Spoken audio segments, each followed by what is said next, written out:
네, 안녕하세요. 김준기라고 합니다. 네, 아이디로 하면 더 익숙하신 분들도 혹시 계실지 모르겠는데, 데이브레이커 혹은 아침놀이라는 닉네임을 사용하고 있습니다. 이제 현재 그 레벨업이라는 회사에서 CTO라는 되게 있어 보이는 이름의 직책을 맡고 있지만 사실은 5명짜리 회사라서 별 의미는 없는 직책이고요. 네, 그냥 뭐 이것저것 잡일 다 하는 네, 그런 상황이라고 보시면 되겠습니다. 그래서 이제 오늘 제가 얘기를 하려고 하는 거는 제가 해왔던 오픈소스 프로젝트들에 대해서 이렇게 어떤 프로젝트들을 했었고 그런 프로젝트들의 어떤 의미가 있었고 그리고 또 그런 프로젝트를 통해서 제가 어떤 것들을 배우고 경험하게 되었는지 그리고 그러한 그 프로젝트들을 이렇게 돌아보면서 앞으로 오픈소스에 혹시 참여하고 싶으시거나 그런 쪽으로 뭔가 나도 이렇게 잘 하는 그런 개발자가 되고 싶다 그런 분들한테 이 경험을 바탕으로 어떤 것들을 좀 이렇게 알았으면 좋겠는지 그런 부분에 대해서 간단하게 그냥 이렇게 편안하게 이야기해보는 시간을 가져볼까 합니다. 글씨가 작아서 아마 뒤에 계신 분들한테는 잘 안 보이실 수도 있는데요. 나중에 자료는 다 공유를 해드릴 테니까 걱정하지 마시고 이거 제 GitHub 프로필 페이지입니다. 그래서 이 프로필 페이지를 보면은 뭐가 되게 많은데 여기서 이제 프로젝트들을 몇 가지 돌아가면서 이제 그 하이라이팅을 해서 설명을 하도록 하겠습니다. 그래서 이제 그 제가 오픈소스에 입문을 하게 된 가장 큰 계기라고 한다면은 역시 그 테터툴즈와 텍스트큐브 프로젝트를 들 수가 있겠죠. 혹시 텍스트큐브나 테터툴즈 뭐 지금은 안 쓰시더라도 옛날에 써보시거나 이름을 들어봤거나 하신 분 계신가요? 네, 한 5분 정도 계신 것 같네요. 그러면 혹시 다음에 티스토리는 다들 아시죠? 네. 그리고 네, 구글에서도 그 블로거닷컴이라고 하는 서비스 다 아시죠? 네, 그 티스토리와 블로거닷컴에 매우 큰 영향을 줬던 프로젝트입니다. 텍스트큐브가.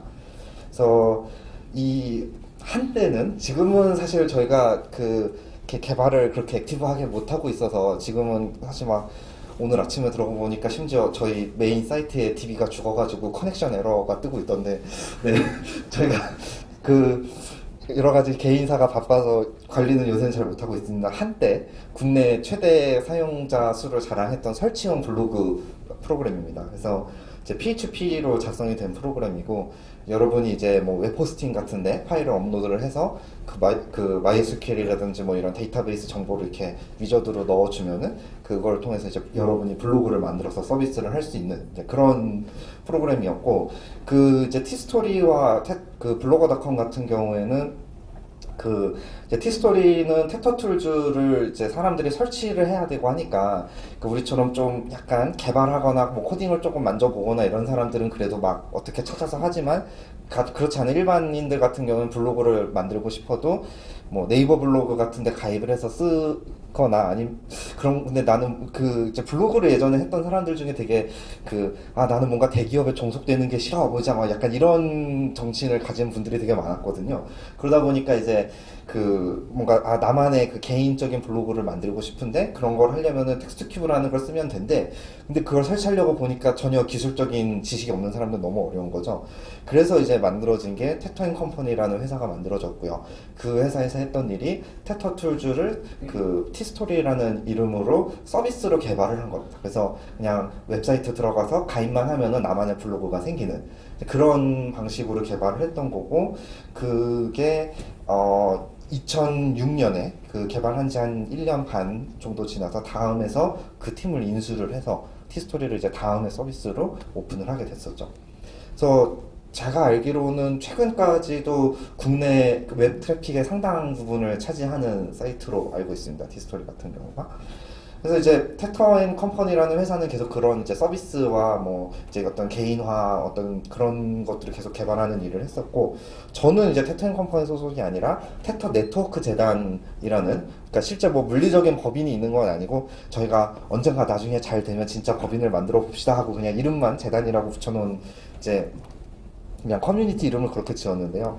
그 재단 쪽에서 저는 약 한 2006년 정도부터 본격적으로 이 개발에 참여를 하고 있었습니다. 그래서 뭐 그 이후에 이제 테터툴즈가 티스토리를 갈라져 나가고 테터툴즈라는 이름이 원래는 이 테터링을 한다라는 게 그 이렇게 헝겊을 기워서 이렇게 그 조각볼을 만든다 원래 이런 뜻으로 처음에 생각을 하고 지은 이름이었는데 그 테터가 영어 사전을 찾아보면은 그 이렇게 찢어 발긴다 뭐 이런 되게 험악한 뜻도 있어요. 그래서 이제 저희는 처음엔 몰랐는데 나중에 이제 외국 분들하고 막 얘기를 하다 보니까 그 이름이 이미지가 되게 안 좋을 수 있다, 안 좋게 들릴 수 있다 그래가지고 새로운 이름으로 바꾸자. 그래서 이제 텍스트 큐브라는 이름을 그 이제 정하게 됐죠. 그래서 2007년에 이름을 바꿨고 그 이후로 이제 탭텐 컴퍼니도 계속 그 텍스트큐브닷컴이라는 이제 가입형 서비스를 그러니까 터툴즈 기반으로 티스토리가 이제 분리돼서 나갔고 그 이후에 계속 개발돼서 텍스트큐브 기반의 텍스트큐브닷컴이라는 서비스를 개발을 했었고요.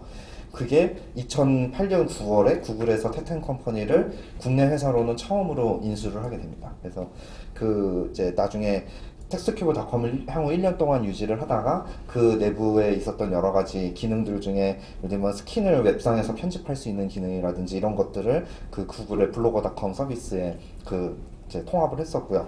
그 당시에 그 테텐 컴퍼니의 공동 대표를 맡으셨던 그 김창원 대표님인가요? 그분이 그 구글 블로그 플랫폼에 이제 프로젝트 매니저로 가서 한동안 일을 하시기도 했었고 이제 그런 이제 역사가 있었습니다. 이후에는 이제 커뮤니티 주도로 개발을 주로 진행을 했는데 이제 이게 이제 제가 학부생일 때 주로 제가 참여해서 그 신정규님과 뭐 기타 몇몇 분들과 함께 개발을 했던 프로젝트인데 제가 이제 2010년에 대학원을 진학을 하게 되면서 이제 손을 많이 떼게 됐던 이제 그런 프로젝트입니다. 그래서 이제 2015년 4월에 저희가 이제 10년 처음에는 우리가 2005년 4월에 이걸 만들었으니까 2015년이니까 10주년이지 했는데 생각해보면 10주년은 2016년이더라고요. 1년 후가 1주년이고 2년 후가 2주년이니까 그래서 저희가 급하게 나중에 사이트 이름을 10주년에서 주자를 빼고 10년으로 바꿨던 비하인드 스토리가 있는데 네. 뭐 이렇게 그 사이트를 그때 만들면서 여러 가지 통계를 정리를 했었습니다. 그래서 12개의 테터툴즈 버전이 나왔었고 텍스트 큐브는 그 이후로 39번의 릴리즈가 있었습니다. 저희가 릴리즈 이름을 이제 음악의 악상 기호를 따서 뭐 프레스토, 라르고 뭐 이런 식의 뭐 어패셔네터 뭐 이런 식의 그 이름을 붙였던 그런 게 있었고요. 다운로드는 그래도 나름 국내에서 많이 쓰였던 플랫폼 중에 하나이기 때문에 뭐 꽤 많이 나왔었고 그 2015년 기준으로 그 저희가 이제 그 RSS를 공지사항을 이제 뿌려주는 RSS 피드가 있는데 그 각 블로그의 관리자 페이지에 처음 자기가 로그인해서 자기가 설치한 블로그에 관리자 페이지 처음 로그인하면 그 공지사항을 불러오게끔 이렇게 AJAX 콜이 한번 날아가는 게 있거든요. 저희가 이제 그거에 저희 측 서버 기록으로 추정을 해봤을 때 2015년까지도 약 4만 개 정도의 블로그가 실제로 사용이 되고 있다라는 그런 통계가 있었어요. 지금은 아마 조금 더 줄지 않았을까라는 생각이 드네요. 그리고 이제 그 코드에 실제 커밋을 했던 적이 있는 사람들은 총 53명이고 버그 리포트로는 85분이 계셨고 그 외에 이제 뭐 직접 코드를 만지지 않더라도 저희가 이제 사용자 포럼을 운영을 했었는데 거기에 뭐 3,000명 이상의 이제 그 참여자가 있었습니다. 그래서 저희가 이제 스킨이나 플러그인을 사용자가 만들 수 있게 해서 그 부분에도 뭐 수백 개 이상의 그런 컨트리뷰션들이 있었고 또 뭐 그 이제 파스라 그래서 저희가 지금은 이제 그 가입형 블로그나 뭐 미디움이니 텀블러니 여러 가지 또 좋은 서비스들이 많아서 별로 이런 걱정을 안 하고 사실 텐데 그 이제 자기 서버에 이 프로그램을 올려서 누구나 댓글이나 트랙백을 보낼 수 있게 하다 보면 가장 큰 문제가 스팸이거든요. 그래서 그 스팸 방지를 위한 플러그인을 저희가 만들었었고 그 안에서 그 사람들이나 아니면은 스팸 봇이나 이런 것들이 댓글을 달 때마다 한 번씩 저희 서버로 쿼리를 보내서 그 저희 서버가 그 댓글을 크롤링을 해서 그 댓글이 그 스팸인지 아닌지를 판단하는 그런 로직을 돌리는데 2015년 3월까지 총 380억 개의 레코드가 있는데 그 중에서 99.7%의 댓글과 99.9%의 트래픽은 스팸이었습니다. 네. 실제로는 0.3%나 0.1%만이 사람이 작성한 글이었던 거고요. 물론 그렇다고 해도 이게 개수가 워낙 많으니까 그래도 뭐 몇억 개 정도는 되죠.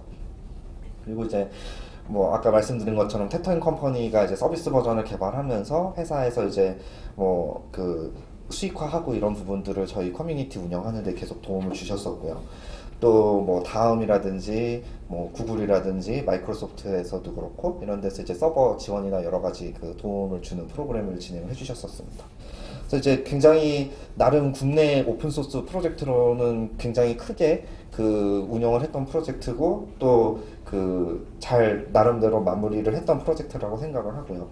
제가 이 프로젝트에 참여하면서 여러 가지 이제 경험을 쌓는 좋은 기회가 됐는데 그 제가 2005년부터 2009년까지 이제 학부생이었습니다. 그래서 근데 2006년부터 이 프로젝트를 뭐 지금까지도 이름은 걸쳐놓고 있지만 계속 참여를 하면서 그 사실 학부생일 때 뭐 회사에서 인턴을 해보거나 이런 걸 하기 전에는 이렇게 실제 사용자가 존재하는 어떤 대규모의 그 코딩 작업을 해볼 기회가 사실 많지 않잖아요.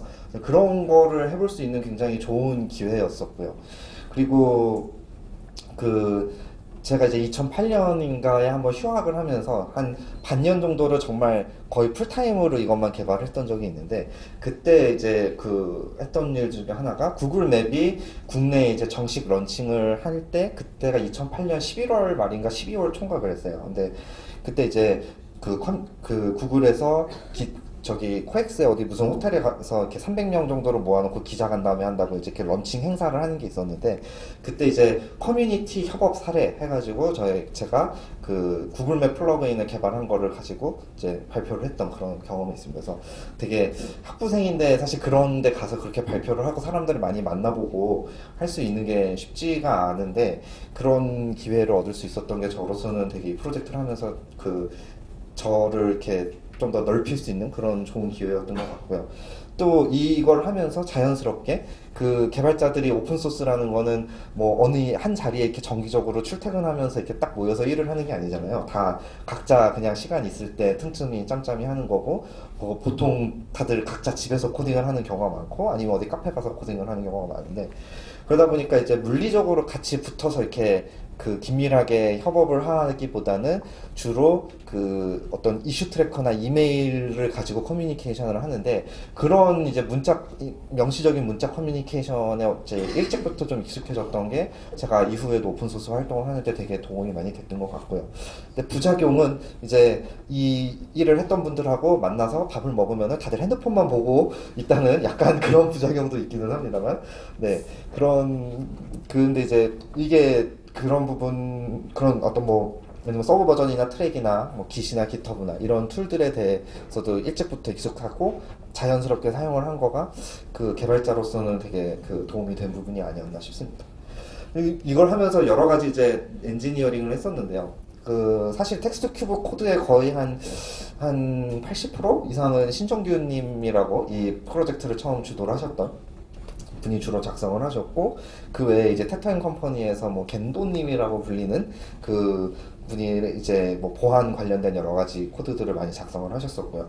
이제 뭐 그런 식으로 사실 제가 작성을 했던 부분은 주로 플러그인입니다. 그래서 플러그인 아키텍처라든지 그런 부분, 그다음에 스킨이나 이거를 블로그를 이제 통째로 XML 파일로 이렇게 백업을 떠서 이사를 할 수 있는 그런 기능이 있었는데 그런 기능들을 이제 뭐 짜잘하게 고치고 개선하고 이제 이런 작업들을 했었고요.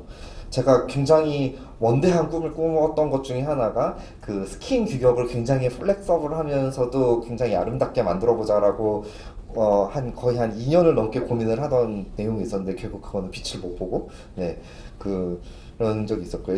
그런 여러 가지 과정을 통해서 나름대로 시도했던 것들 중에 이제 성공적이었던 부분이라고 할 수 짚어본다면 당시에 지금은 너무 당연하죠. 웹 표준 다 당연히 HTML5 이런 거 당연히 쓰는 거지만 그때만 해도 뭐 그런 게 없었고 뭐 테이블 태그를 쓸 거냐 디브 태그를 쓸 거냐 막 이런 거 갖고 막 포럼에서 논쟁이 벌어지고 이제 그러던 시절이었는데 웹 표준을 굉장히 적극적으로 선도적으로 도입을 했던 프로젝트였고 또 유니코드 환경과 PHP5 환경을 에서만 돌아가게끔 저희가 강제를 했기 때문에 그 웹 호스팅들이 어쩔 수 없이 사용자들이 이제 우리 거를 설치하려는데 웹 호스팅에서 지원이 안 되니까 계속 업체들한테 이제 압력을 넣은 거죠. 그래가지고 그런 이제 유니코드 환경을 웹 호스팅에 보급하는데 이제 나름 일조한 프로젝트라고 볼 수가 있겠습니다. 이런 부분은 굉장히 성공적이었던 반면에 실패했던 부분은 이제 그 제가 텍스트 큐브를 이제 플러그인 뭐 이런 것만 계속 짜다가 이 한번 코어 프레임워크를 한번 제대로 만들어 보자. 여러분도 아시겠지만 PHP라는 언어가 참 되게 쓰기는 처음 보기엔 되게 쓰기 편한데 좀 깊이 있게 쓰거나 혹은 추상화를 많이 하거나 뭔가 모듈화를 하려다 보면 굉장히 어그러지는 부분들이 많은 언어거든요. 그래서 그런 한계를 딛고 자체적인 웹 프레임워크를 만들어 보자. 그러니까 이 당시가 제가 알기로 장고가 아마 2007년, 6년쯤에 그 세상에 처음 나왔던 걸로 기억을 하고요, 파이썬에. 그다음에 그 당시에 뭐 케이크 PHP 이런 이제 웹 프레임워크들이 있었습니다. 그래서 이제 모델 뷰 컨트롤러라는 거를 이제 컴포넌트로 잘 분리를 해서 웹 프로그래밍을 좀 더 아름답게 해보자. 뭐 이런 움직임들이 그때 막 생겨나던 때였는데 저도 이제 거기에 깊은 감명을 받아서 텍스트 큐브도 한번 프레임워크처럼 이렇게 잘 써서 만들어 보자. 그렇게 생각을 하고 열심히 만들었어요. 그래서 이제 코드를 다 갈아엎었는데 성능이 그 사이트가 굉장히 느려지는 거예요. 그래서 저희가 대충 측정을 해보니까 4배 정도 느려지는데 이게 이제 왜 느려지는가에 대해서 여러 가지 고민도 해보고 뭐 실험도 해보고 해보니까 PHP라는 언어 자체가 기본적으로는 이렇게 파일이 처음에 딱 호출이 되면은 인클루드로 해서 이렇게 계속 파일을 그 자리에서 바로 다 읽어서 파싱해서 실행을 하는 구조거든요. 그러니까 예를 들면 이제 파이썬이나 자바나 이런 걸로 웹 프로그램을 이렇게 서버를 짜게 되면은 미리 처음 서버 프로그램이 딱 뜰 때 그런 모듈들이 다 메모리에 로딩이 돼서 그 모듈들을 이제 필요로 하는 시점에 참조를 하게 되는데 PHP는 그게 아니라 모든 웹 리퀘스트가 하나하나 들어올 때마다 그 관련된 모든 파일을 그 자리에서 다 파싱해서 실행을 하거든요. 그러다 보니까 이제 추상화를 많이 얹으면 얹을수록 성능이 떨어지는 문제가 필연적으로 나타날 수밖에 없는 구조였습니다. 그리고 지금의 PHP는 또 최적화가 많이 됐기 때문에 그런 문제가 많이 개선이 됐지만 이제 당시에는 그런 문제가 있었고 그래서 결국 다 갈아엎었던 코드를 1.8 블랙히스토리라는 흑역사 브랜치로 이제 만들어 두고 이제 영원히 저 깃허브 어딘가에 이제 잠들어 있는 코드가 되었죠. 네. 그런 이제 흑역사도 있었고요. 이제 이 텍스트 큐브 프로젝트를 하면서 또 제가 얻은 부분이라고 한다면 지금 이 아까 말씀드렸던 신정규님과 사실 제가 같이 회사를 하고 있습니다. 그래서 이제 신정규님이 대표를 맡고 계시고 저는 이제 공동 창업자로 같이 회사를 시작을 했는데 그렇게 알게 된 처음 계기가 사실 이 타터툴즈 블로그를 통해서 알게 됐고요. 그러니까 저는 카이스트 출신이고 신정규님은 포항공대 출신인데 보통 스타트업이나 이런 거를 이제 차릴 때 같은 학교 출신들끼리 뭐 친한 선후배나 이렇게 모여가지고 스타트업을 시작하는 경우들이 꽤 있어요. 근데 보통 사람들이 저희 회사 구성에 대해서 이렇게 소개를 하면은 전혀 다른 출신 학교인데 어떻게 두 분이 알고 같이 하셨어요? 이런 질문을 많이 받는데 사실은 제가 저희 대표님 블로그에 트랙백과 댓글을 달면서 인연이 시작이 된 그런 사이고요. 네. 그런 이제 뒷이야기가 있고, 네. 그래서 텍스트 큐브 프로젝트가 개인적으로는 오픈소스에 발을 들이는데 굉장히 많은 도움과 여러 가지 경험이 되었던 그런 프로젝트였습니다. 그리고 이제 또 다른 이야기로 넘어가자면 여기 이제 아이콘으로만 조그맣게 있는 게 있는데 이게 한글 IFT 프로젝트입니다. 그래서 혹시 윈도우 쓰시는 분들, 윈도우를 주 작업컴으로 사용하시는 분들 계신가요? 여기 다 설마 맥 쓰시나요? 아니면 리눅스를 쓰시는 건가요? 생각보다 별로 없네요. 네. 이 마이크로소프트 좀 분발해야 되겠는데. 네. 네. 사실 저도 옛날에는 윈도우를 굉장히 헤비하게 썼는데 요즘은 맥을 쓰고 있고요. 네. 윈도우를 쓸 적에 제가 가장 불편했던 부분이 뭐냐면 지금도 사실 크게 개선이 되지 않았는데 오픈소스 개발을 하면은 필연적으로 리눅스 서버에 접속해서 무언가를 할 일이 되게 많습니다. 뭐 아파치 설정을 해도 그렇고. 근데 SSH로 터미널 접속하는 게 윈도우에는 기본 프로그램은 없잖아요. 그래서 뭔가 뭐 엑스쉘 같은 이제 뭐 좋은 프로그램도 있지만 저는 지금은 엑스쉘이 무료화가 됐는데 제가 윈도우를 쓰던 시절에는 그게 무료화가 되기 전이었어요. 그래서 라이센스를 사서 쓰거나 아니면 학교 같은 데서 라이센스를 갖고 있으면 그걸 받아서 쓰거나 이제 뭐 이런 식이었는데 그래가지고 터미널 사용이 너무 불편하다 보니까 푸티라는 또 좋은 오픈소스 프로젝트가 있어서 그거를 쓰는데 이게 사실 저는 지금 같은 경우는 거의 영문으로만 개발을 해요. 코드 작성은 원래 영어로 하지만 주석이라든지 아니면은 뭐 웹 개발하면 웹페이지에 이제 한글 같은 것들을 적을 일이 많이 있었는데 그 한글 지원이 굉장히 안 좋았습니다. 푸티의 그 오리지널 버전을 사용을 하면.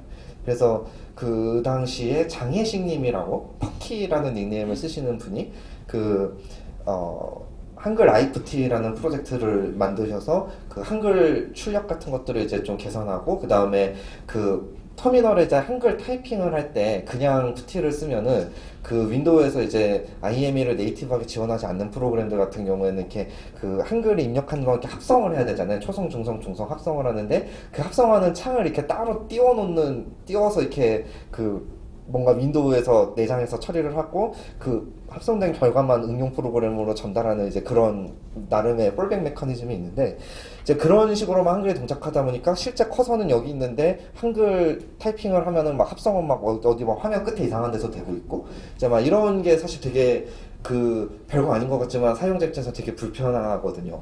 그래서 아 이거 좀 문제가 있다 해서 한글 푸티를 쓰는데 그 또 쓰다 보니까 유니코드에서 그 아스키 모드로 쓸 때는 한글이 뭐 EUCKR 인코딩에선 잘 되는데 뭐 유니코드 인코딩을 쓰게 설정을 하면은 또 막 한글이 막 깨진다거나 뭐 이런 식의 이제 막 문제들이 있는 거예요. 그래서 제가 그 IFT 코드를 포크를 떠서 디프티라는 자체적인 그러니까 데이브레이커스 푸티라는 이제 자체적인 포크를 유지를 하고 있었습니다. 그래서 2008년에 그걸 만들었었고 그거를 만들어서 이제 그거를 사람들이 이제 많이 갖다 쓰기 시작하니까 장혜식 님이 어느 날 저도 모르게 여기 메일이 글자가 작아서 잘 안 보이실 텐데 그 두 번째 줄에 보면은 그 이 장혜식 님이 저도 모르는 사이에 관리자로 추가해버린 김준기라고 합니다. 하면서 제가 이제 다른 푸티를 개발하던 또 다른 분이 있었어요. 장혜식 님 말고. 그래서 그분한테 이제 뭔가 요청하는 메일을 보냈던 건데요. 그래서 얼떨결에 이제 IFT 프로젝트를 인계를 받아서 유지를 했었고요. 이 프로젝트는 이제 뭐 액티브하게 제가 이제 뭐 다른 사람과 협업을 하면서 진행을 했다기보다는 거의 저하고 그다음에 저 이제 학교 선배 중에 아는 분이 또 푸티를 굉장히 열심히 쓰시는 분이 있어서 그분이 여러 가지 아이디어 또 제안해 주시고 뭐 예를 들면 뭐 창을 투명으로 만들거나 투명 조절하는 단축키 같은 걸 넣거나 이런 부분 이제 그분이 패치를 보내주셔서 반영을 한 적도 있었고요. 그래서 그런 것들을 있고 제가 주로 했던 거는 유니코드 모드에서 이제 그 글자 안 깨지게 하는 거랑 그다음에 영문 글꼴하고 한글 글꼴을 따로 지정하는 기능을 제가 만들어서 넣었습니다.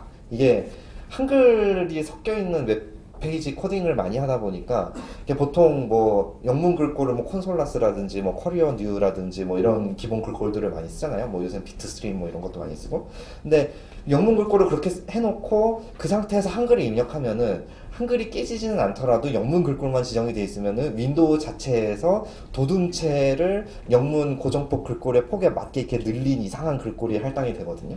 그러면은 이게 보면은 한글을 뭐 어쩌다 한두 글자 나오는 거는 상관이 없지만 읽을 수만 있으면 되니까 이제 한글 코드에 많이 들어가는 경우 이런 게 되게 불편했어요. 이런 거에 불편함을 느끼는 게 저만은 아니겠죠? 네. 생각보다 다들 그냥 쓰더라고요. 근데 저는 그런 거를 되게 그 매일매일 쓰는 프로그램에 있는 그런 작은 불편들을 사실 저는 되게 견딜 수 없어 하는 편이라서 결국 제가 고쳤죠. 그래서 예를 들면은 영문은 콘솔라스로 나오게 하고 한글은 나눔 고딕으로 나오게 하고 뭐 그러면 영문하고 한글 글꼴하고 이렇게 베이스라인이 안 맞아서 약간씩 뭐 줄이 어긋나 보인다던가 막 이런 되게 사소한 문제들이 있는데 그런 것도 이제 조절할 수 있는 옵션도 만들어서 넣고 뭐 그런 짓을 했었습니다. 그래서 이걸 하면서 이제 개발자로서 도움이 됐던 부분은 C 언어로 만들어진 상당한 대규모의 코드고 이게 푸티가 사실 윈도우 전용이 아니에요. 맥에서도 되고 리눅스에서도 되는데 사람들이 거의 윈도우에서만 쓰고 있죠. 왜냐면 맥하고 리눅스는 이미 뭐 터미널과 SSH가 너무 좋으니까. 근데 그 나름대로는 그 크로스 플랫폼 지원을 위해서 UI 레이어와 그 UI를 조작하는 로직 레이어가 나름대로 분리가 돼 있습니다. 푸티의 소스 코드를 보면 그런 것들을 어떤 식으로 그 추상화를 하고 그 C++도 아니고 정말 생 C로 코딩이 돼 있는데 그걸 가지고 어떻게 추상화를 할 수 있는가 이제 이런 부분에 대해서 나름대로 그 인사이트를 얻을 수 있었던 이제 그런 프로젝트였었고요. 또 크로스 플랫폼 지원을 위해서 뭐 비주얼 스튜디오용 빌드 스크립트와 뭐 GCC용 빌드 스크립트와 뭐 밍GW용 빌드 스크립트와 뭐 이런 것들이 다 이렇게 들어있는데 그런 것들 보면서 아 이런 프로젝트를 만들 때는 이런 식으로 할 수 있구나라는 거를 이제 간접 경험을 할 수 있었던 이제 그런 부분이 되게 도움이 된 프로젝트였습니다. 근데 이제 제가 열혈 윈도우 사용자가 아니라 열혈 맥 사용자가 되면서 다른 분께 이제 프로젝트 관리를 지금은 넘겨드린 상태고요.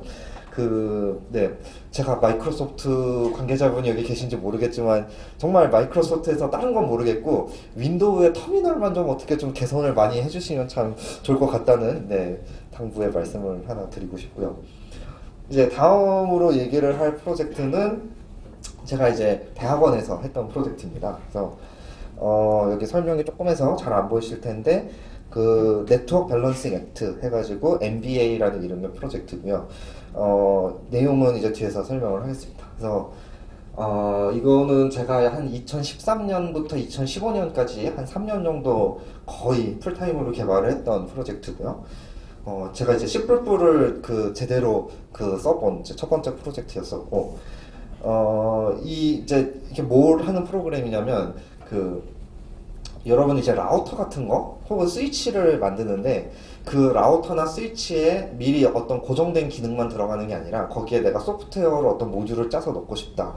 뭐, 패킷에 어떤 내용을 뭐, 이렇게 필터링 하는 거를 넣는다든지, 아니면 패킷을 뭐, 암호화하거나, 패킷에 뭐, 추가적인 데이터를 붙여서 보내거나, 아니면 패킷을 뭐, 여러 개를 합성을 하거나, 이제 뭐, 이런 식의 이제 오퍼레이션들을 넣고 싶은 경우에, 그런 거를 소프트웨어로 쉽게 고속으로 할 수 있는 이제 그런 프레임워크입니다. 그래서, 이게 이제 되게 로우 레벨로 돌아가는 코드다 보니까 그 리눅스의 이제 커널 처음에 이제 연구실 선배님들이 만들었던 코드가 있는데 그 코드는 실제로 이제 인텔에서 만든 리눅스용 네트워크 카드 드라이버를 마개조를 해서 만들었던 이제 그 드라이버가 있고 그 위에 올라가는 전용의 유저 레벨 이제 그 IOCTL을 이용한 뭐 전용의 유저 레벨 API가 있었고 그걸 이용해서 이제 유저 레벨의 뭐 TCP 스택을 이제 뭐 수십 기가 bps가 나오게끔 한다거나 이제 뭐 그런 식의 일을 했던 것들이 있는데 이거는 이제 저는 인텔 DPDK라는 기술을 이용을 해서 그 리눅스의 유저 스페이스에서 돌아가는 그러니까 PCI 익스프레스로 등록되는 그 네트워크 드라이버들이 그 바로 유저 프로세스에서 다이렉트로 하드웨어를 제어할 수 있게 해주는 이제 리눅스의 그런 이제 특수한 그 서브 시스템이 있는데 그런 거를 이용을 해서 그 드라이버 코드와 응용 프로그램 코드가 같은 사용자 프로세스 안에서 바로 묶여서 돌아가는 이제 그렇게 함으로써 굉장히 고성능을 구현할 수 있는 이제 그런 프로젝트입니다. 그래서 이제 이거의 추상화는 클릭 모듈러 라우터라는 거를 따왔는데 그게 뭔지를 설명하기는 어려워서 그냥 옆에 그림을 간단하게 보면은 이렇게 모듈 단위로 예를 들어서 패킷을 뭐 네트워크 카드부터 읽어오는 모듈이 있고 그 다음에 이 패킷의 뭐 그 헤더 뭐 IP 주소라든지 이런 거를 보고서 이렇게 내가 원하는 패킷만 필터링하는 그런 모듈이 있고 그 패킷을 뭐 암호화를 한다거나 뭐 샤워 해시를 붙인다거나 이제 이런 식의 모듈들이 있고 그 패킷의 이제 목적지 주소를 보고 뭐 L2 레벨로 스위칭을 하든가 아니면 뭐 L3 레벨로 라우팅을 하든가 이제 이런 식의 모듈을 막 조합을 해서 나만의 그 라우터와 스위치를 만들 수 있는 그런 건데요. 그냥 뭐 오픈소스로 공개를 했어요. 제가 이거를 가지고 이제 ACM 유로시스라는 학회에서 이제 논문 발표도 하고 했었는데 그러면서 이제 공개를 했지만 사실 90% 이상을 저 혼자 짰기 때문에 실질적으로는 원맨 프로젝트입니다. 그래서 이게 이제 왜 그럼 기여가 외부에서 기여하기가 어려웠냐 하면은 일단 이게 뭐 하는 프로그램인지를 이해하기가 너무 어렵고 굉장히 이제 나름 전문적으로 들어가는 이제 그런 내용이기 때문에 그다음에 그 빌드 구성이 굉장히 복잡합니다. 이게 그 인텔 DPDK라는 거를 쓰는 것만으로도 이미 굉장히 복잡해요. 이게 그 유저 스페이스 드라이버를 올리는 거기 때문에 예를 들면은 이거를 개발하려면은 아마존 EC2 같은 데 인스턴스를 띄워가지고 이걸 개발을 할 수가 없어요. 이거는 이미 그 가상화보다 훨씬 밑단의 하드웨어에서 돌아가는 레이어를 다루는 거라서 실제 특정한 네트워크 카드가 설치된 물리적 서버가 있어야만 개발이 가능하고요. 좀 그런 식의 이제 장벽들이 있고 또 빌드도 뭐 엔비디아 쿠다를 붙이면은 쿠다 라이브러리 다 링크해야 되고 제몬 파일을 붙이면은 제몬 파일 크로스 컴파일러랑 제몬 파일 뭐 관련된 라이브러리들이 다 들어가야 되고 막 그런 굉장히 복잡하고 그다음에 이 어떤 모듈을 사용하느냐에 따라서 런타임에 메이크 파일의 룰을 제네레이션을 해서 메이크 파일이 스스로 룰을 제네레이션하면서 메이크를 돌거든요. 이제 그런 거를 위해서 제가 처음에는 GNU 메이크를 쓰다가 파이썬의 스네이크 메이크라는 이제 다이나믹하게 룰을 정의할 수 있는 그런 그래서 빌드 툴체인도 직접 구축을 해야 됐고 이제 그 굉장히 그런 마이너한 삽질을 많이 하다 보니까 이게 일반인들이 이제 일반 개발자들이 쉽게 건드려 볼 수가 없는 프로젝트가 됐는데 이제 뭐 그런 근데 이제 그런 삽질을 해본 것도 되게 저로서는 그 이런 종류의 프로그램을 만들려면은 어떤 것들이 필요하구나라는 거를 알 수 있는 그런 시간이었던 것 같고요. 그래서 이제 뭐 이 프로젝트는 이 정도로 언급을 하고 넘어가겠습니다. 그래서 그 다음에 이제 얘기를 할 거는 지금 하고 있는 프로젝트입니다. 그래서 지금 제가 있는 회사, 그 신정민님과 같이 차린 회사가 레벨업이라는 회사가 있는데 그 회사에서 지금 메인 주력 제품으로 밀고 있는 게 소르나라는 프로젝트가 있고요.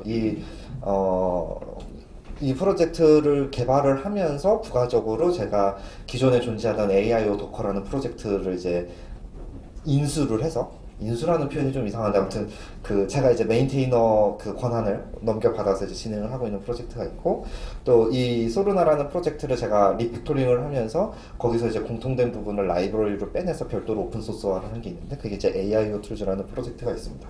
요 세 가지를 이제 마지막으로 얘기를 해볼까 합니다. 그래서 이 소르나라는 프로젝트는 지금 하고 있는 거고 저희 회사의 주력 제품인 클라우드 기반의 원격 코드 실행 기능과 머신러닝을 이제 고객 서버에서 이제 쉽게 스케일러블하게 돌려줄 수 있는 그런 API 형태의 서비스가 있고 그 API를 구현하는 이제 서버 측 프레임워크를 소르나라는 이제 구현체로 만들어서 구현을 했는데요. 이게 네, 뒤에서 이제 설명을 하면은 하려고 하는 이 소르나라는 이름이 어디서 왔냐면 여러분 주라기 공원 다들 아시죠? 주라기 공원에서 이제 실제 사람들이 그 공룡을 구경하는 그 공원이 있는 섬이 있잖아요. 그 섬의 이름이 뭔지 아시는 분? 없으신가요? 네, 그 섬을 이슬라 누블라라고 하고요. 그리고 그 영화에는 잘 나오지 않는 또 다른 섬이 하나가 더 있습니다. 주라기 공원 2에서인가? 2가 3에서 그 섬이 배경이었던 걸로 기억을 하는데 그 공룡을 이제 막 부화를 시키고 공룡 DNA를 조작하고 이런 걸 하는 회사가 인젠이라는 회사가 있어요. 그 영화 속에 보면. 근데 그 인젠이라는 회사의 연구실, 실제 공룡을 키우고 만들어내는 공장이 있는 섬이 이슬라 소르나라는 섬입니다. 그래서 그 이름은 거기서 따왔고요. 이름을 이렇게 짓게 된 이유가 저희 회사 대표님이 주라기 공원 덕후라서 네 그렇고요. 그래서 저희 그 회사 내부에 여러 가지 뭐 코드 네임과 서버 이름 등등이 다 이제 주라기 공원에 나오는 여러 가지 이름들을 이제 따와서 만들고 있고요. 네, 그런 이제 비하인드 스토리가 있고 저희가 실제로 처음에는 제품 이름을 소르나라고 그냥 이름을 붙였었어요. 그래가지고 이거는 소프트웨어 온 리모트 네트워크 어플라이언스의 약자다라는 말도 안 되는 주장을 하면서 팔고 다녔는데 얼마 전에 이제 외국 분들하고 얘기를 하다가 소르나를 구글에 쳐보면은 되게 안 좋은 단어가 나와요. 무슨 섹슈얼 오펜더스 뭐 어쩌고 뭐 이상한 되게 부정적인 단어가 나와서 이건 아니다 해가지고 저희가 이제 소르나는 코드네임으로만 사용을 하고 이제 외부에는 그냥 우리는 레벨업 AI 플랫폼입니다 이제 이렇게 팔려고 이제 요새 바꾸는 작업을 하고 있고요.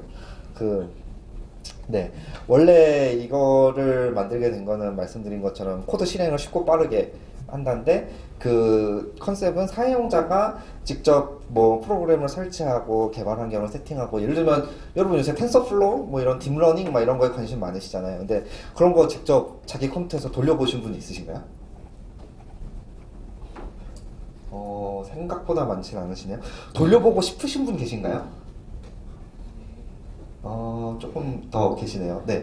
근데 그거 해보려면은 특히 이제 막 쿠다 같은 거 GPU 가속 되게 세팅하고 이러려면 되게 귀찮거든요. 물론 이제 아마존이나 이런 데서 이제 전용 버추얼 머신 같은 것도 만들고 요새 많이 지원이 좋아지기는 했는데 그래도 어쨌든 서버를 내가 띄워야 된다는 사실은 변하지가 않고요. 그런 것조차도 고민할 필요가 없게 그냥 나는 텐서플로우 책 보고 거기는 코드 그대로 타이핑하면서 실습만 해보고 싶어. 근데 그 사이에 있는 여러 가지 수많은 삽질들을 안 할 수 있으면 좋겠다. 이제 그런 컨셉으로 만들게 된 거고요. 그래서 그런 부분이 이제 저희의 뭐 비즈니스 모델의 일부기도 하고. 근데 저희가 또 목표로 했던 거는 그럼 사용자가 코드만 넣으면은 알아서 뭐 많은 머신이 필요하면 알아서 좀 스케일이 돼서 돌았으면 좋겠다. 그런 것도 지원을 하려고 하고 또 이제 사용자가 API로 이제 제공이 되는 거니까, 그리고 여러 사용자가 다 각자 자기 계정으로 API를 날리면은 그 사용자들끼리 서로 간섭하지 않고 잘 돌아갔으면 좋겠다. 혹시 어떤 사용자, 이게 코드를 실행해 주는 거다 보니까 이상한 코드를 넣을 수 있잖아요. 뭐 악성 코드를 넣을 수도 있고 해킹한 코드를 넣을 수도 있고, 뭐 예를 들면 저희가 API는 파이썬으로만 설령 열어줘도 파이썬에 뭐 C타입스 모듈이라든가 뭐 CFFI 모듈 같은 걸 이용해서 C 코드로 어셈블리로 막 이상한 거를 짜가지고 넣으려고 막 그런 건 시도를 할 수도 있겠죠. 네, 그런 거랑 상관없이 이렇게 시큐어하게 잘 돌아갔으면 좋겠다. 이제 뭐 그런 요구 조건들이 있었고요.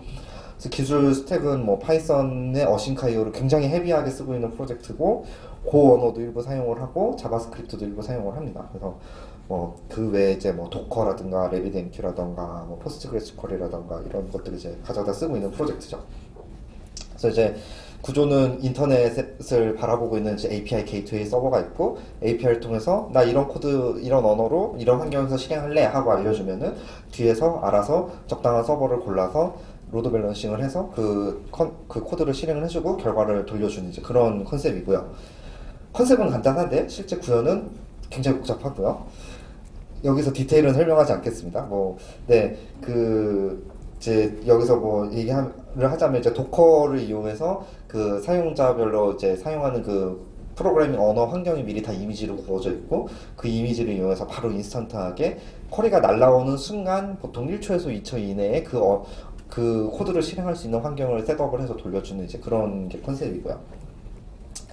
근데 이제 이거가 굉장히 많은 오픈소스를 조합을 해서 만들었어요. 그래서 이제 서버 쪽 백엔드 엔지니어링을 좀 해보신 분들은 아시겠지만, 뭐 데이터베이스도 다 오픈소스로 나와 있고, 파이썬도 오픈소스고, 어싱카이어도 오픈소스고, 뭐 레비드엠큐, etcd 이런 거 다 오픈소스고, 그 다음에 도커도 오픈소스고, 도커 클라이언트 라이브러리 이런 거 다 오픈소스고, 그 다음에 뭐 이런 서버들 이렇게 스케일링 하는 거를 관리를 해주는 뭐 큐버네티스라든지 뭐 여러 가지 또 그런 컨테이너 오케스트레이션 그런 것들도 구글에서 잘 만들어 놓은 것들이 있죠. 근데 그거 뚝딱뚝딱뚝딱 다 조합해서 그냥 짠 하면 되는 거 아니에요? 라고 생각을 했죠, 처음에는.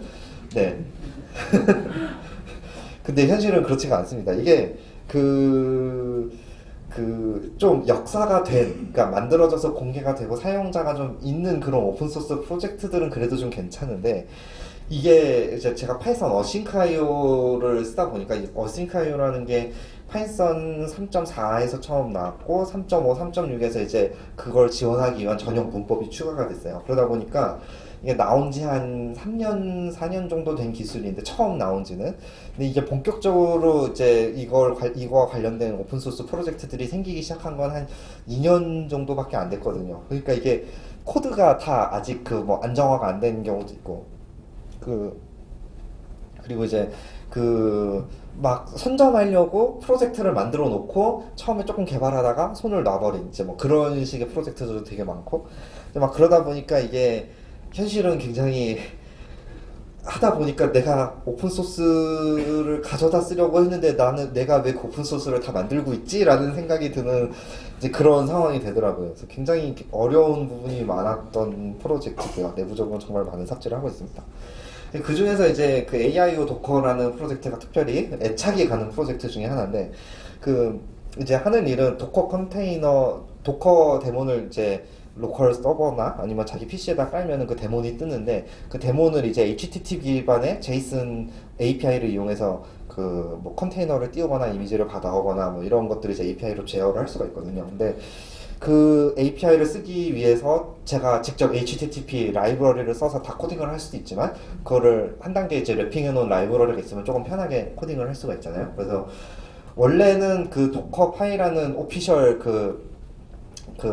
이제 클라이언트 라이브러리가 있습니다. 파이썬용. 근데 이 파이썬 어싱카이오를 쓸 때 제일 어려운 점이 뭐냐면, 어싱카이오로 이제 간단한 것들을 짜는 건 되게 좋아요. 코드도 나름 멋있게 나오고 그러는데, 근데 한번 어싱크로 짜기 시작하면은 그 외부에 뭔가 리소스를 건드리는 거, 데이터베이스라든지 아니면 외부 서버와 통신을 한다든지 API 콜을 한다든지 이런 게 전부 다 어싱카이오로 돌아가야 합니다.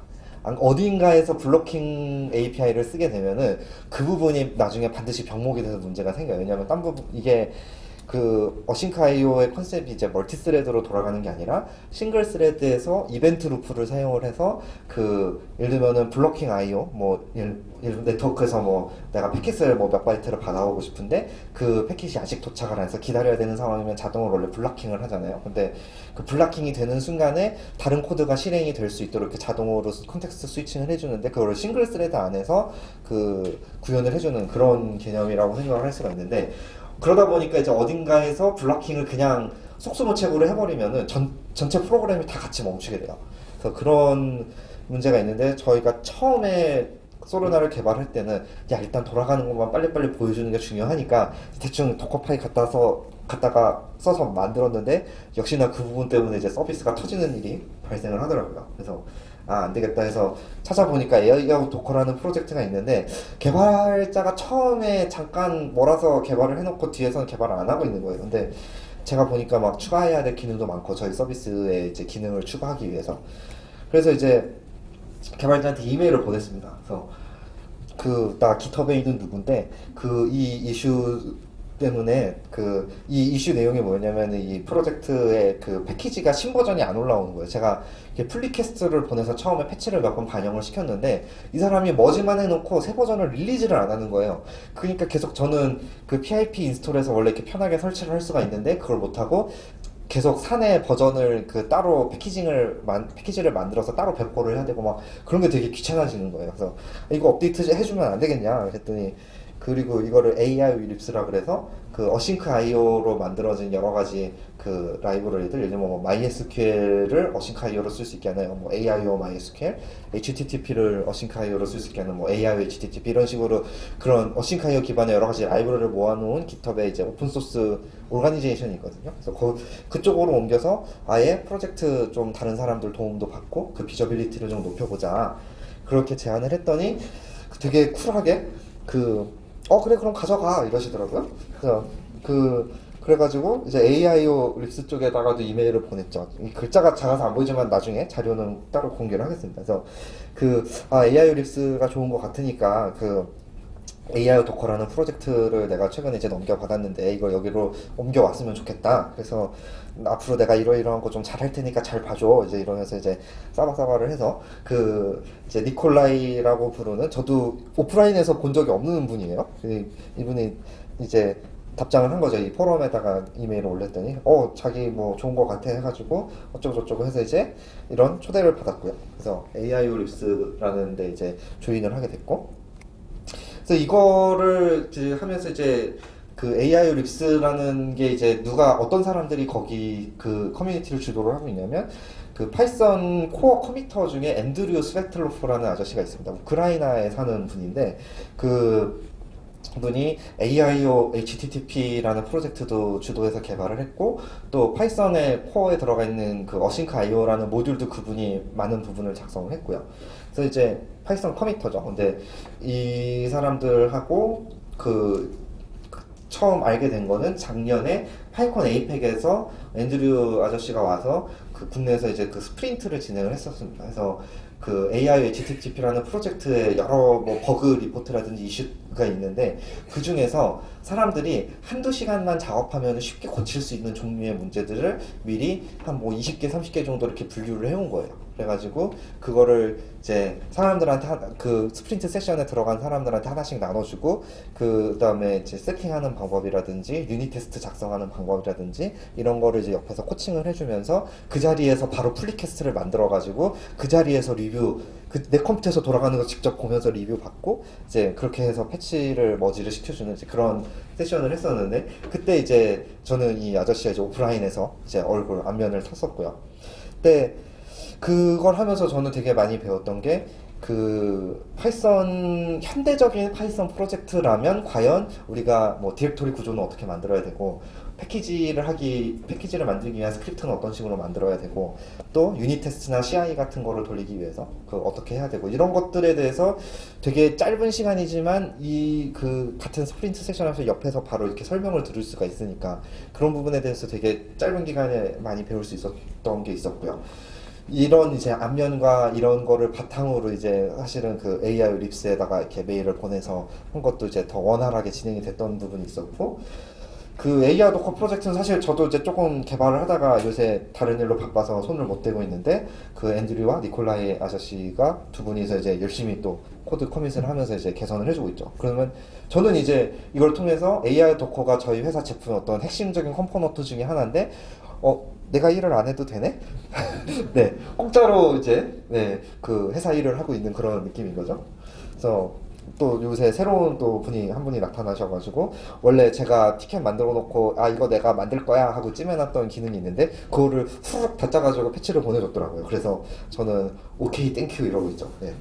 네, 이런 게 있고 그 이제 AIO 툴즈 이야기로 넘어가면 이거는 이제 뭐 그렇게 뭐 복잡한 기능이 있는 라이브러리는 아니고 라이브러리 코드도 얼마 안 되는데 그 이제 저희 코드를 내부적으로 리팩토링을 하면서 어싱카이오를 되게 공통적으로 활용하는 부분이 많았어요. 그러다 보니까 예를 들면은 그 서버 데몬을 띄우는데 멀티 프로세스로 띄우기 위해서 프로세스를 포크를 하고 각각의 이벤트 루프를 세팅을 해주고 거기에서 뭐 시그텀 같은 이제 시그널이 날라왔을 때 프로그램을 이렇게 잘 종료를 해주고 뭐 이제 이런 식의 막 로직들이 계속 반복이 되니까 그런 부분을 이제 라이브러리로 잘 빼서 만들었고 그리고 이제 그 파이썬이 지금 버전이 3.6인데 3.7에 들어갈 내년 중순에 릴리즈 될 예정인 3.7에 들어갈 예정인 기능 중에 그 뭐 컨텍스트 매니저라고 이제 그러니까 프로그램이 사용할 자원을 가져오고 해제하고 하는 과정을 이제 안정적으로 할 수 있게 도와주는 이제 문법 구조가 있어요 파이썬에. 근데 그거를 이제 어싱크로너스하게 쓸 수 있게 해주는 기능이 3.7에 들어가는데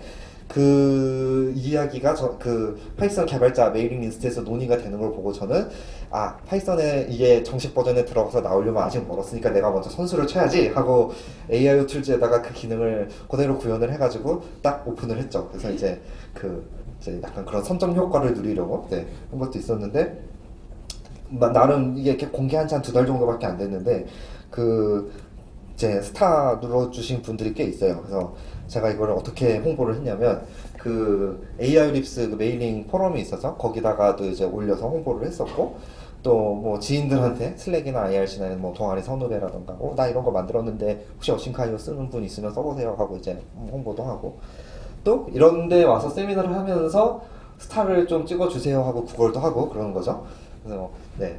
여기 주소 있으니까 들어가서 눌러주시면 감사하겠고요. 그리고 파이콘에서 이제 발표도 진행할 예정입니다. 그래서 이런 이제 이거는 이 프로젝트의 이제 컨셉 만든 의도는 뭐냐면 저희 서비스에 되게 서비스 코드에 되게 기반이 되는 아주 기초적인 서버를 뭐 스포닝하고 종료하고 이런 기본적인 라이프 사이클을 관리해주는 부분의 코드들인데 그거를 따로 테스트를 빼서 하기가 어려운 거예요. 소르나라는 큰 덩어리의 프로젝트 안에서는 이거를 따로 떼서 테스트하기가 어려워서 그 부분은 아예 라이브러리를 분리를 해버리니까 여기서는 이제 그 기능만 딱 테스트를 하면 되니까 테스트 케이스 같은 것도 훨씬 쉽게 짤 수가 있고 그리고 코드 커버리지는 이거는 100% 유지하는 거를 목표로 하고 있고 현재도 100%로 유지하고 있습니다. 그리고 지금 그런 식으로 그 부분이 잘 웰 디파인드 돼 있으면은 그 위에서 올라가는 프로그램을 훨씬 쉽게 짤 수 있습니다. 그래서 그런 거를 컨셉으로 만든 거고요. 이런 프로젝트를 했고 사실 그 외에도 뭐 여러 가지 잡다한 프로젝트를 많이 했었습니다. 사실 제 GitHub 레포지토리 중에 별표가 제일 많이 찍혀 있는 거는 오늘 소개를 안 드렸는데요. 그거는 사실 별도의 프로젝트라기보다는 예전에 제가 무슨 학회를 하나 유치를 하면서 학회 홈페이지 만드는 일을 했었는데 그때 이제 외국인들과 내국인들을 구분해서 이렇게 결제 시스템을 연동할 일이 있었어요. 학회 등록비를 받기 위해서. 근데 그 부분을 이제 저희 결제 대행사를 한국정보과학회에서 이제 계약을 맺은 특정한 결제 대행사를 써야 하는데 그 결제 대행사가 지원하는 플랫폼이 뭐 PHP, 자바 이런 거밖에 없더라고요. 그래서 파이썬 버전이 없어서 제가 파이썬 버전을 이제 만들어가지고 그 부분을 오픈해서 올려놨는데 사람들이 그게 한 2012년인가 그랬는데 그 전까지는 사실 파이썬으로 웹 개발을 한다는 게 국내에서는 그렇게 수요가 크지 않았어요. 근데 최근 들어서 이제 파이썬에 대해서 사람들이 좀 관심이 많아지고 수요가 올라가니까 파이썬으로 결제 시스템 같은 거 어떻게 만들지 하고 이제 궁금해하는 사람들이 검색을 하다가 들어오는 경우가 되게 많더라고요, 생각보다. 그래서 이제 나중에 그런 트래픽이 있는 거를 보고서 이제 예제 코드 같은 것도 좀 다시 정리를 해놓고 했었는데 이제 생각보다 그런 식의 소소하게 만들어서 공개했던 것들이 더 사람들한테는 인기를 끌었던 게 많고요. 뭔가 제가 이렇게 열심히 기획을 해서 만든 거는 별로 그렇게 네, 인기를 끌기가 쉽지가 않은 것 같고요. 그런 게 있었고, 뭐 근데 그런 프로젝트들을 이제 다른 뭐 잡다한 프로젝트들도 있었습니다. 그래서 제가 이제 이런 그 프로젝트들을 계속 해오고 하면서 느꼈던 거는 그 오픈소스를 가끔 사람들이 저한테 이런 질문을 해요. 오픈소스를 하려면 어떻게 해야 돼요? 혹은 나 좋은 오픈소스 개발자가 되고 싶은데 그러려면 뭘 해야 되나요? 뭐 이런 거를 물어보시는 분들이 계세요. 근데 이게,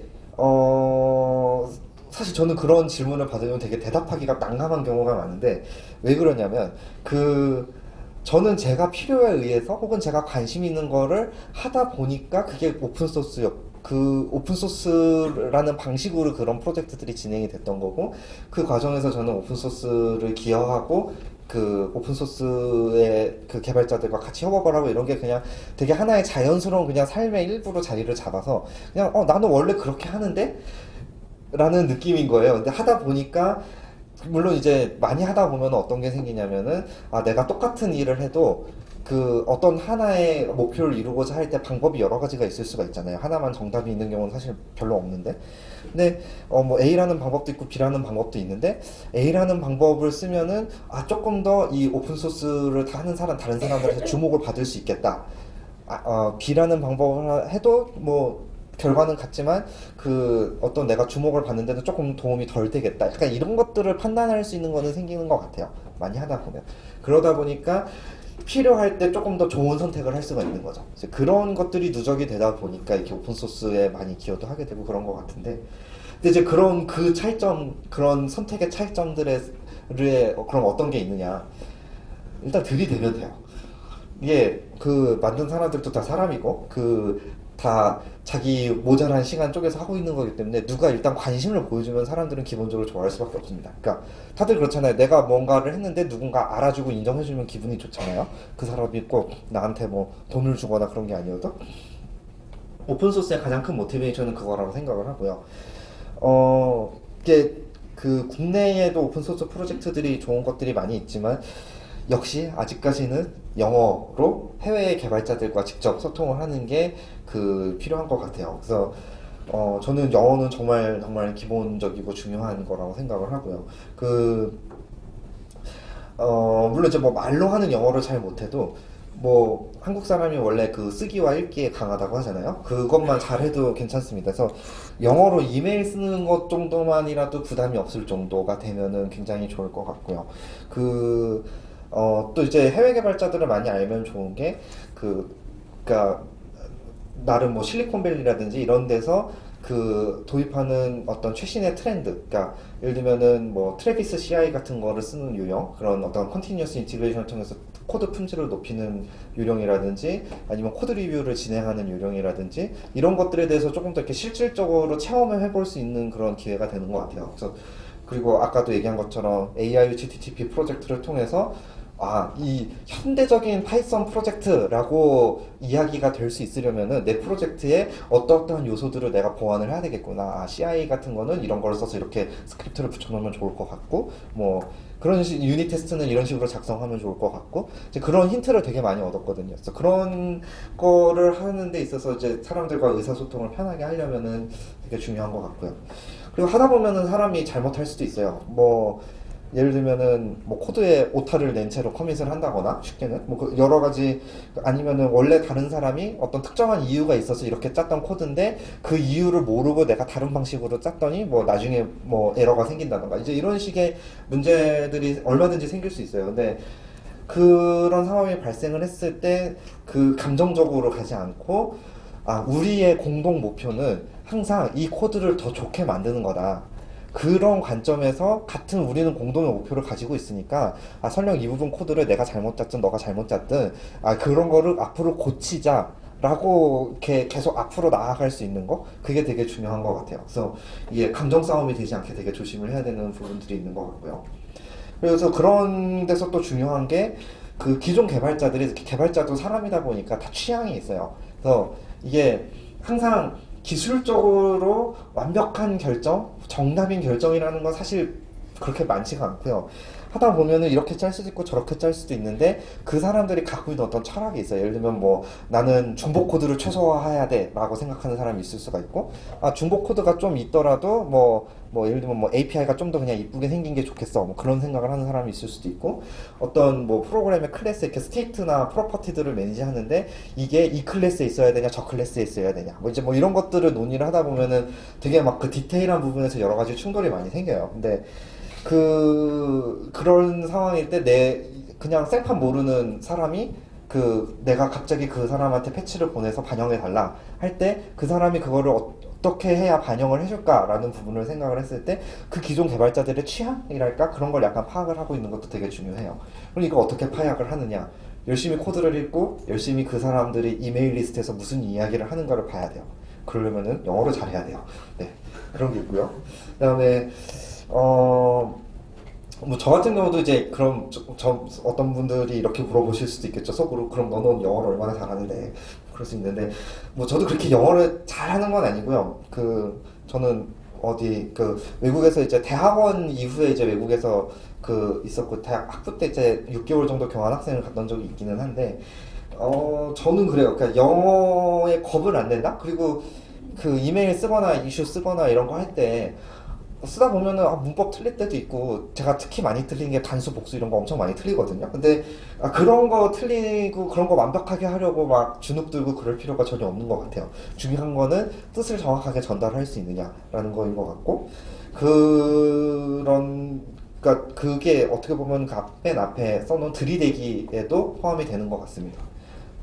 네, 이제 그런 부분들이 저는 이제 오픈소스에 대해서 이렇게 질문을 하시는 분들한테 이제 해주고 싶은 이야기고요. 그리고 오픈소스 개발 방법론을 어떻게 체득을 하느냐, 이제 이런 부분도 되게 중요한데, 뭐 Git 같은 거는 요새 너무 기본적인 거라서 당연히 해야 되는 거고, 플러스 플리퀘스트라든지 이슈 리포팅을 할 때 각 프로젝트에서 어떠한 관례를 따르고 있는지 이런 거를 좀 파악을 하는 것도 필요하고요.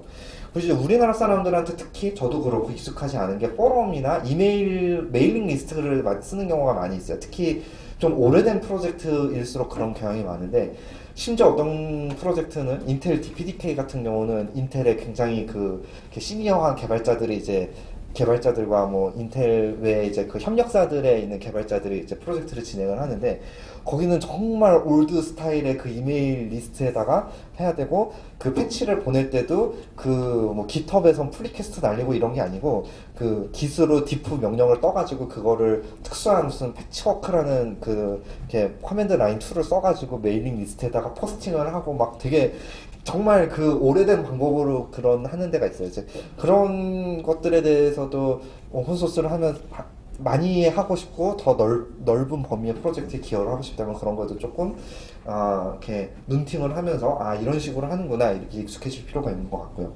테스트 케이스나 CI 같은 거는 최근에 오픈소스 프로젝트에서는 거의 필수적으로 요구를 합니다. 그래서 여러분이 버그를 찾아내서 고쳤더라도 그 버그가 실제로 고쳐졌다 라는 부분을 재현을 해주는 테스트 케이스를 넣지 않으면은 머지를 안 해주는 경우가 많아요, 요즘에는. 그래서 테스트를 작성하는 요령을 갖고 있는 것도 되게 중요하고, 그리고 이런 것들이 사실 다 실제 뭐 현업에서 개발을 할 때도 코드 품질이나 제품의 품질을 유지하는 데 굉장히 중요한 요소들이 되고요.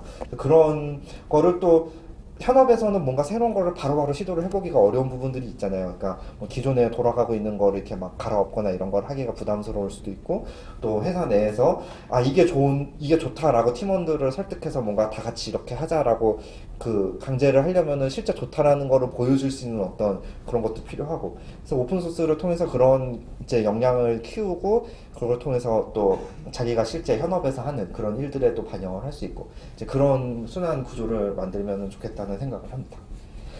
네, 여기까지고요. 이제 발표를 저는 마치도록 하겠습니다.